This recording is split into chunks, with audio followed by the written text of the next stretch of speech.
देखिए, अशोक के लेख हमें कहाँ कहाँ देखने को मिलते हैं। एक तो रॉक्स पे देखने को मिलते हैं, पिलर पे देखने को मिलते हैं और केव्स पे देखने को मिलते हैं।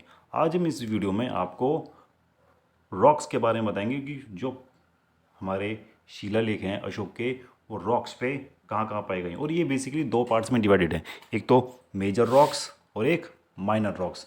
तो इन रॉक्स पे बेसिकली अशोक के जो शासन के आदेश थे, ठीक है, क्या थे, शासन के आदेश कितने, 14 थे, इनके बारे में बताया गया। और ये अलग अलग जगह पे पाए गए हैं, जिसमें हमारा इंडिया पाकिस्तान भी शामिल है। तो ये 8 जगहों पे हमें पाए गए हैं। तो इसके बारे में मैं आपको बताऊंगा बहुत ही अच्छे तरीके से, ट्रिक के साथ। तो टकटकी लगा के देखना।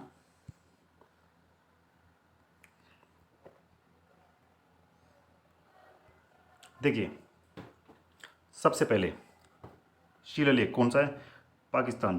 पाकिस्तान में कौन सा शिलालेख है, शाहबाज गढ़ी। और ये इसके खोजकर्ता कौन है, बेसिकली मैं आपको इसके खोजकर्ता के बारे में बताऊंगा, इसके खोजकर्ता कौन थे और उसके बारे में और भी अंदर मैं जानकारी दूंगा। चलो, देख, ये जो दो शिलालेख हैं, शाहबाजगढ़ी और मनसेहरा, ये शिलालेख हमारे पाकिस्तान में पड़ते हैं, ठीक है।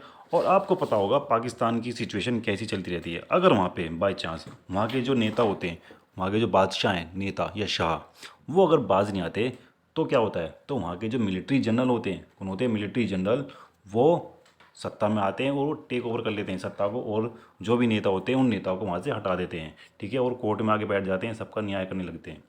तो क्या समझे इससे आप, अगर शाह, पाकिस्तान के शाह, शाह यानी बादशाह, तो बादशाह को शाह से रिलेट करो। शाह अगर बाज नहीं आते, ठीक है, बाज नहीं आते, तो क्या करते हैं वहाँ के मिलिट्री जनरल, उसको टेक ओवर कर लेते हैं और क्या करते हैं, वहाँ पे कोर्ट में बैठ जाते हैं। तो इस तरह से हम ये समझेंगे, जो शाहबाज गढ़ी है, शाहबाज गढ़ी की जो खोजकर्ता हैं वो कौन है, जनरल कोर्ट, ठीक है। तो आपको इससे इसको रिलेट करना है, बाज नहीं आओगे तो कोर्ट में बैठ जाएंगे, कौन बैठ जाएंगे, जनरल बैठ जाएंगे, ठीक है। अब देखिए, इसमें मैंने आपको एक चीज़ बताई है, बाज, ठीक है, बाज।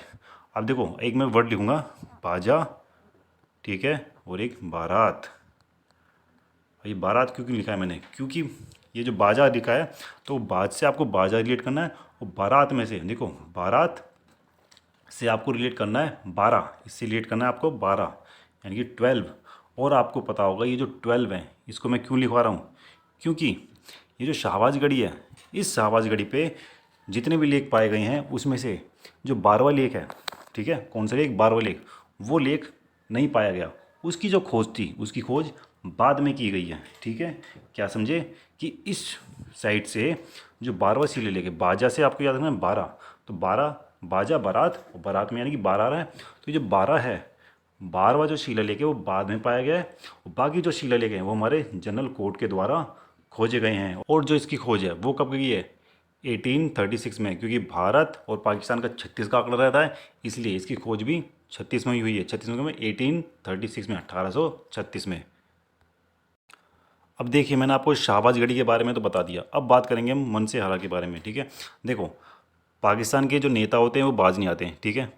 क्या बोला मैंने, पाकिस्तान के नेता बाज नहीं आते हैं, ठीक है। लेकिन बट वहाँ के जो लोग हैं, वो लोग बहुत ही ज़्यादा अच्छे हैं, ठीक है, वो बहुत ज़्यादा शांत है, ठीक है। तो हम ये कह सकते हैं कि पाकिस्तान के नेता बाज नहीं आते, लेकिन वहाँ के जो लोग हैं वो मन से क्या है, देखो, मन से क्या है, वो हरे हैं, ठीक है, हरे हैं, ठीक है। तो मन से हरे हैं यानी कि वो शांत है। तो जो मन से हरे होते हैं वो शांत होते हैं, ठीक है, वो चालाक नहीं होते। क्या कह रहे हैं हम, जो वो लोग चालाक नहीं होते, जो चालाक नहीं होते तो यानी वो कनिंग नहीं है। इंग्लिश में अगर हम चालाक को लिखेंगे तो वो कनिंग होगा। तो कनिंग में क्या आ रहा है, देखो, कनिंगम। तो कनिंगम को आपको किससे रिलेट करना है, मन से, क्योंकि मन से वो चालाक नहीं है, इसलिए वो कनिंगम नहीं है, वो कनिंग नहीं है। तो मन से हरा की जो खोज है वो किसने की है, वो कनिंगम ने की है, ठीक है। तो मन से हरा से आपको किसको रिलेट करना है, कनिंघम को, क्योंकि वो चालाक नहीं है, तो ये यानी वो कनिंग नहीं है। तो मन से हरा, ये हो गया। अब इसके बाद एक और जानकारी आपको मैं देता हूँ, इसको ज़रा ध्यान से सुनना। अगर मैं, जैसे कि मन के आगे अगर मैं जोड़ दूँ आ, ठीक है, आ, और हर के आगे मैं जोड़ दूँ ते। अब इसको देखना मैं क्या कहने की कोशिश कर रहा हूँ, मैं ये कहना चाहता हूँ कि मैंने इस मन से हरा को 3 अलग अलग जगह लिखा है, 1 2 3, इसलिए लिखा है क्योंकि मैं आपको ये बताना चाहता हूँ, जो ये शिलालेख है, मन से हरा से जो शिलालेख पाया गया है, वो 3 जगहों पे पाया गया। मतलब ये एक ही जगह तो है लेकिन वो 3 अलग अलग रॉक्स पे पाया गया है, ठीक है। और पाने के बाद वहाँ पे जो शासन के आदेश हैं, जो मैंने 14 आदेश बताए थे, वो अलग अलग तरीके से लिखे गए हैं। कैसे लिखे गए हैं देखो। जो पहला जो शिलालेख है, पहला शिलालेख पे 1 से लेके 8 तक शासन के आदेश लिखे गए हैं। कितने? 1 से लेके 8 तक। तो मैंने अभी यहाँ पे आपको अमन लिखवाया ना, आमन, तो मन से आगे मैंने आ लिखवाया, तो आ से आपको रिलेट करना है 8 को। क्या रिलेट करना है? 8 को, ठीक है। तो जो पहला शिलालेख है, पहला शिलालेख में 1 से लेके 8 तक, कितना? 1 से लेके 8 तक उसके शासन आदेश मिलते हैं। उसके बाद हम बात करते हैं थर्ड की, जो तीसरे नंबर पे है। तीसरे नंबर पे मैंने देखो यहाँ पे भी तीसरे पे मैंने लिखवाया, तीसरे पे मैंने लिखवाया तेहर। तेहरे को आपको तेहरा से याद करना है, हरा और तेहरा। तो तेहरा, तेरह हो गया, तो तेरह यानी कि जो 13वां और 14वां 14, ये 13 एंड 14, ये जो शासन के आदेश हैं ये हमारे लास्ट वाले मिलते हैं। अब देखो 1 से 8 हो गया, 13 से 14 हो गया, तो बीच वाला बचा। बीच वाला जो शिलालेख है वो कौन सा होगा? वो होगा हमारा 9 से लेके कितना? 12, ठीक है। तो इस तरह से आप इसको आसानी से याद कर सकते हो। कैसे? कि मन से हरे कौन है? कनिंघम है, क्योंकि वो कनिंग नहीं है कौन? पाकिस्तान के लोग। और इस तरह से मन से हरा को आप 3 पार्ट में डिवाइड कर लेना। मन से आगे लगाना आप अमन, क्योंकि वो अमन चाहते हैं, वो शांति चाहते हैं, ठीक है। वो लड़ाई नहीं चाहते वहाँ के लोग। तो आज से आपको 8 को रिलेट करना है। 8 को रिलेट करने के बाद फिर हरा, हरा से आपको ते उसके आगे जोड़ देना, और ते से क्या बनेगा? ते हरा। तो 13वां 14वां वो थर्ड वाले में चला जाएगा, तीसरा शिलालेख। पहले वाले में 1 से लेकर 8 तक, और उसके बाद जो बीच वाला बचेगा वो 9 से लेकर 12 तक आपके शिलालेख इसमें आ जाएंगे। आई होप कि आपको इतना समझ में आ गया होगा। बाकी हम आगे देखते हैं।